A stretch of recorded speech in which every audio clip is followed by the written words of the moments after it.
Hello and welcome to Frost Over the World. Later in the programme I'll be talking to the UN Rapporteur on Palestine, John Dugard, discussing the Football World Cup and latest developments and the price of oil as well, and meeting supermodel Sophie Dahl. But first of all, Pakistan and Benazir Bhutto. When the former Prime Minister arrived back in the country 2 weeks ago after 8 years in exile, the homecoming parade in Karachi was quite literally blown apart by an assassination attempt. A suicide bomber exploded a bomb meters from Ms. Bhutto's open-top bus and killed more than 130 people. Benazir Bhutto joins us now. Benazir, hello and welcome. Thank you, David. Tell me, has that terrible assassination attempt affected your decision to carry on with this battle?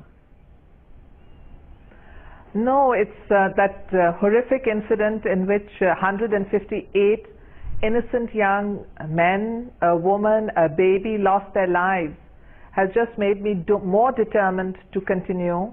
I do believe Pakistan is under increasing threat of an extremist takeover, and to save the country, I believe we must restore democracy, get the people's faith in the country, moving the country forward. So I'm determined to go ahead with the mission to save Pakistan with democracy. And how do your children feel about this? They're old enough now to know the risks you've got to take. This is one of the reasons that I traveled from Karachi to Dubai. I wanted to console my children. I couldn't come immediately after the bomb blast because we had to tend to the wounded and also condole with the families, and I had to pray at my father's grave.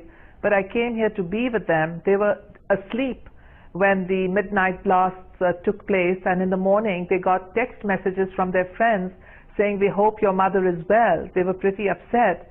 And then their father came into the room and said, "I have something to tell you." And they said, "Well, Dad, we already know." They're coping, but obviously they worry. They do want me to continue, though. They understand that I'm doing this for their country and for all the people of Pakistan. That's a marvelous story, because it underlines the way that our children these days get their information almost before we do. That's right. And not only our children, but what has really, in a sense, I'm overwhelmed and in a bit also feel a tremendous sense of responsibility, a burden of responsibility, because one of the mothers who lost her sons in this terrorist attack that took place in Karachi has just volunteered her other son to join up as one of my security guards in Rawalpindi. And when our party boys told her she didn't have to do it because she just lost one son, and the mother turned around and said, "The only hope that we have is that she succeeds, and that's the reason why I want to send my second son to be her security guard too." That's very courageous indeed. Tell me, do you know yet, does anyone know exactly who was responsible for this assassination attempt? There was one report that said that you had arranged to send President Musharraf a letter to be sent in the event of your death by assassination, urging him to investigate certain individuals in his government. Is that true?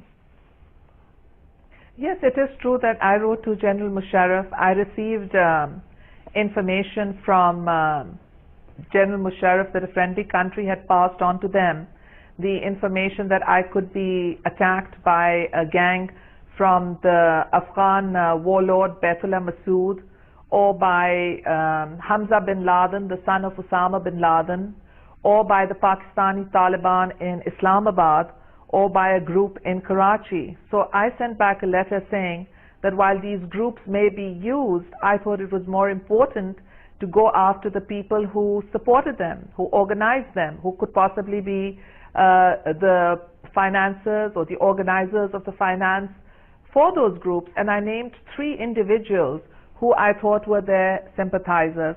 Now I understand that I could be wrong and my suspicions could be misplaced, but these are the people that I suspect want to stop the restoration of democracy.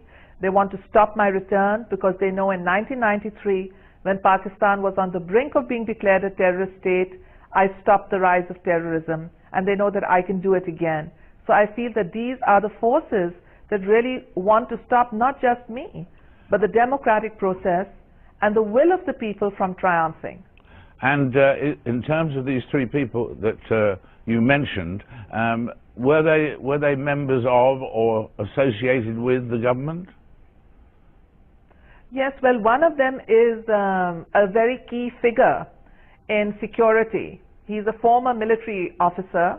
He is someone that has had dealings with Jaish-e-Mohammed, one of the banned groups, with Maulana Azhar, who was in an Indian jail for decapitating 3 British tourists and 3 American tourists.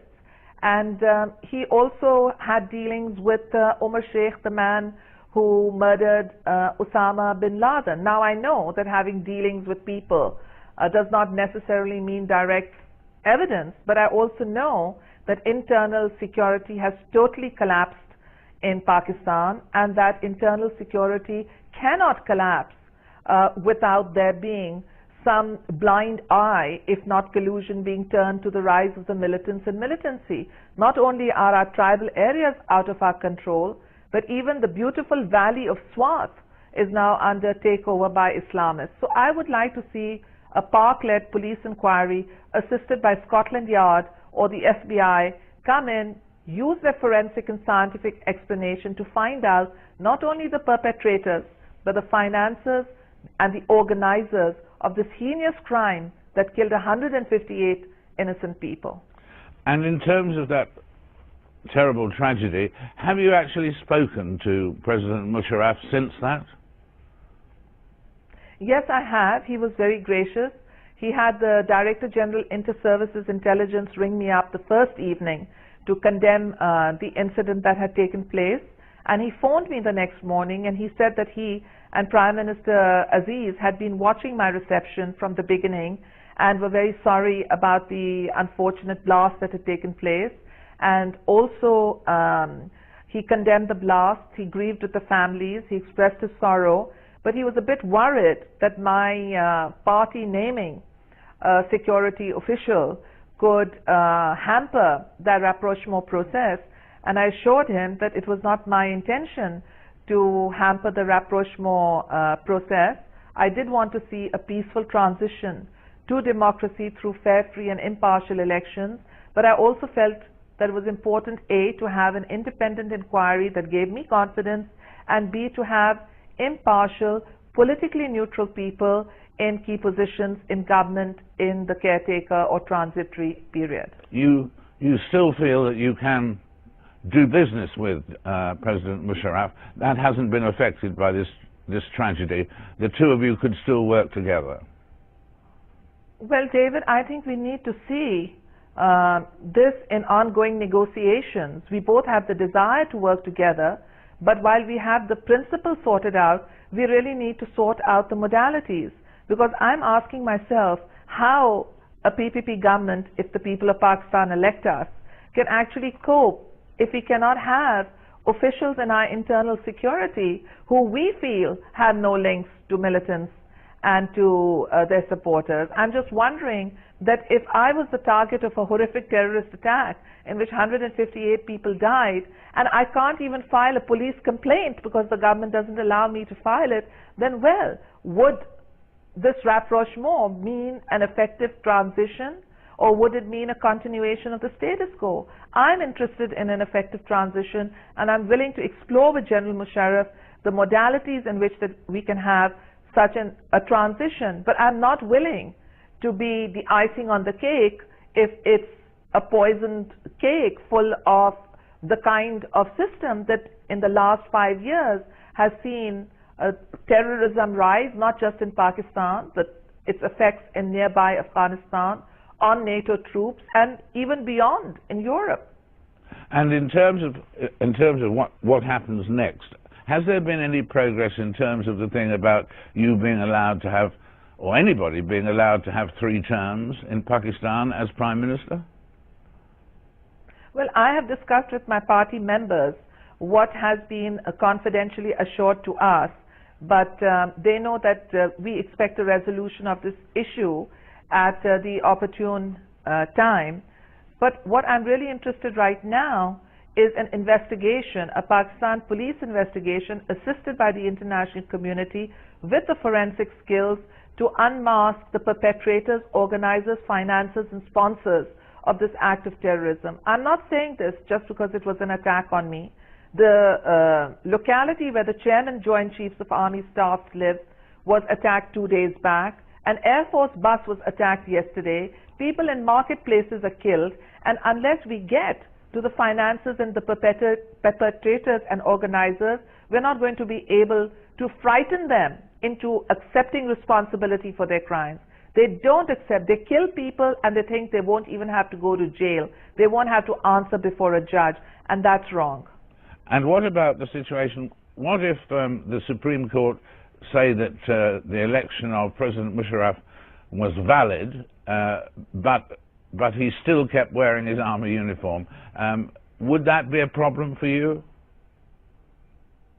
Well, General Musharraf and I discussed this issue during our negotiations, and it was decided that we would accept the decision of the Supreme Court of Pakistan, and I'm on public as saying this before my return to Pakistan, that as far as the Pakistan People's Party is concerned, we are not going to resign from the assemblies in protest over General Musharraf's re-election as president. We have a different view on its legality, but we're going to leave it to the Supreme Court of Pakistan to decide. So we're going to back the Supreme Court in whatever judgment it decides to give on the issue of General Musharraf's legality. We expect that the Supreme Court will probably allow him to continue, but ask him to retire as Army Chief and seek a reaffirmation vote from the next assembly. So, and if he kept wearing the army uniform, that would be a problem for you and the Supreme Court, perhaps? Yes.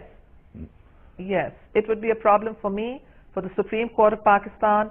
It would probably demoralize the armed forces who haven't had a serving army chief since October 1999, and it would certainly not be acceptable to the people of Pakistan. Now, General Musharraf has assured me that he would retire as Chief of Army Staff, and he said this to the Supreme Court too in an open declaration that he would take his oath as President for a second time without the uniform. So let's see what happens. How is the Pakistan you now see different from the Pakistan you left 8 years ago? Well, part of the Pakistan that I know was very much there. The 3 million people who turned out to greet me at Karachi airport were dancing, they were singing, they were celebrating, they were full of joy. There were young people, there were taxi drivers and rickshaw drivers and daily wage earners. They were the working classes, the laborers, the peasants, and they all came to demonstrate their support in democracy and their support to the forces of moderation. And then the tragedy struck, but it struck through the militants who are a minority, a small minority who want to use the bullet to capture my country, and they mustn't be allowed to do so. And even though there has been turmoil and tragedy, I am confident that if we can restore the democratic process, we can restore tranquility, security to our people, provide them with the employment and the education that are the best guarantees of a tolerant society. Benazir, thank you so much for joining us today. It's been a real privilege to talk and to hear the situation exactly as you see it. Thank you very much indeed. Thank you, David. Benazir Bhutto, more in a moment from Frost Over the World.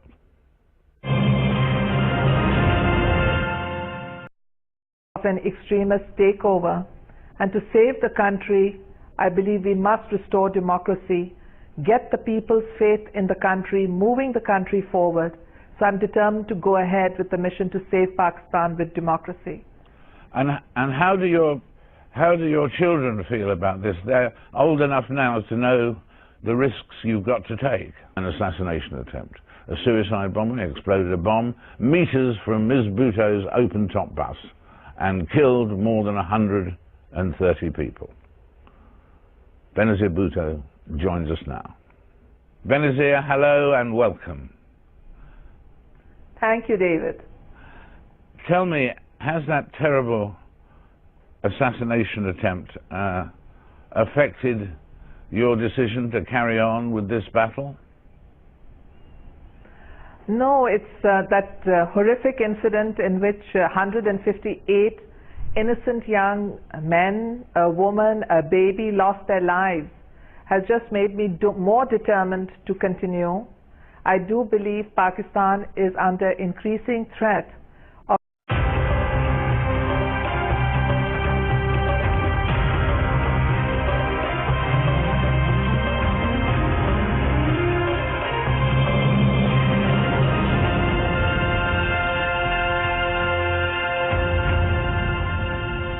Hello and welcome to Frost Over the World. Later in the program I'll be talking to the UN Rapporteur on Palestine, John Dugard, discussing the Football World Cup and latest developments and the price of oil as well, and meeting supermodel Sophie Dahl. But first of all, Pakistan and Benazir Bhutto. When the former Prime Minister arrived back in the country 2 weeks ago after 8 years in exile, the homecoming parade in Karachi was quite literally blown apart.